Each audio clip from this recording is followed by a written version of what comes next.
Hej. I den her video, der skal vi se, hvordan man kan lave sådan en rentemaskine, som her i GeoGebra, hvor man kan indstille, hvor mange penge man starter med her på kontoen, og hvor meget renten er. Og så kan man så se efter så mange år, som er hernede i bunden, hvor mange penge man så har stående på kontoen. Og for at lave den, så går vi over i GeoGebra, og så skal vi starte med at lave 2 skyder. Så vi trykker på den her slider skyder, trykker et eller andet sted her, og så kalder vi den her for K, for det er vores kapital, hvor meget vi starter med. Og her, der kan vi starte med alt fra 1000 kroner op til 10.000 kroner, og når man trækker i slideren, så skal den så stige med 50 kroner ad gang. Så den har vi her, og vi kan lige teste, at den virker ved at trykke på pilen heroppe, og så kan vi lige hive i den, og så kan vi se, at den går op til 10.000, og den bevæger sig med 50 ad gang.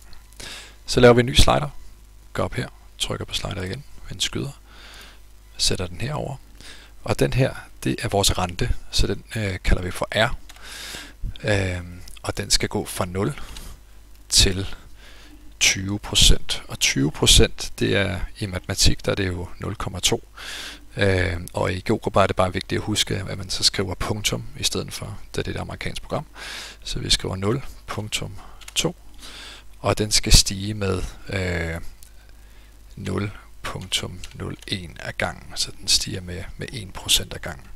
Så trykker vi OK, og så kan vi lige tjekke, at den her virker. Og vi kan se, at den går fra 0 op til 0,2, og den stiger med 1% ad gangen. Nu er vores maskine næsten færdig. Så skal vi til at skrive ned i bunden her, så vi trykker hernede i inputfeltet. Der. Og så skriver vi vores funktion, så vi skriver f af x er lig med. Og så skriver vi k, det er vores kapital, gange, og så skal vi til at have en parentes. Så skriver vi 1 plus r, for det er jo hvor meget vores rente er. Og så skal vi til sidst efter parentesen lige have hvor mange terminer, hvor mange år skal vi trække rente. Og for at lave det, så skal vi have et x, der er opløftet i potens. Så vi holder shift nede, og så trykker på den her hat ved siden af enter-knappen. Og så trykker vi på x bagefter, og så kan vi se, der til venstre for x'et, der er der kommet sådan en lille hat her. Så trykker vi enter, og så kan vi ikke umiddelbart se, at der er sket noget. Så for ligesom at se vores graf, der er kommet, så skal vi enten trække den langt op, eller, og det er en hurtigere måde, det er at holde shift nede, og så bevæge musen over y-aksen, indtil den ændrer sig til sådan en pil, der går op og ned. Og så hiver man ned i den. Og så bliver man ved med at hive ned, indtil vi kan se vores graf, hvor den kommer der. Og så kan vi hive lidt længere ned, indtil vi kan se op til de 10.000, som er der. Og så kan vi prøve lige at justere den lidt. Nu kan vi se, nu er der jo ikke nogen rente, så den er bare helt flad. Men hvis vi nu ændrer på renten, så ser den sådan her ud. Og det sidste vi gerne vil gøre, det er, at vi gerne vil lave en lille funktion, så vi kan se, hvor mange år der så er gået. Så vi laver en ny skyder. Så jeg trykker herop på skyder, sætter den herover. Den kan vi bare kalde for A, det er ikke så vigtigt. Og den skal gå fra 0 år op til, og nu kan det bare være 30 år for eksempel, og den skal bevæge sig med 1 år ad gangen. Sådan her.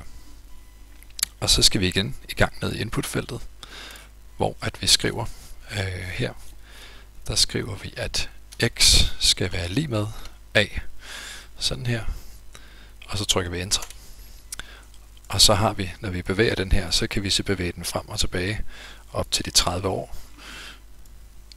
Så kan vi se her. Og det der er smart nu, det er, at der hvor de her 2 grafer rører hinanden, det er jo så hvor mange penge man ligesom har. Så for at finde ud af, hvor er det den lige præcis rammer den her eksponentielle funktion her, så går vi op i den her og finder skæringsværktøjet der. Så trykker vi først på hvor mange år der er gået her, der, og så på vores eksponentielle graf her, dut. Og så kommer der et punkt, der hedder A. Og nu kan vi se, at det følger ligesom den her graf. Og så kan vi kigge over til venstre her og så sige, at for eksempel når der er gået 11 år, så har vi altså 6.314,56 kroner på kontoen, hvis man startede med 3.000 kroner, og hvis renten var 7%. Og det vil jo så selvfølgelig ændre sig, hvis man nu ændrer på udgangspunktet og hvor mange procent rente man har. Men det er altså en lille maskine, man kan lave GeoGebra for at visualisere, hvordan renten den ændrer på, hvor mange penge man har efter x antal terminer.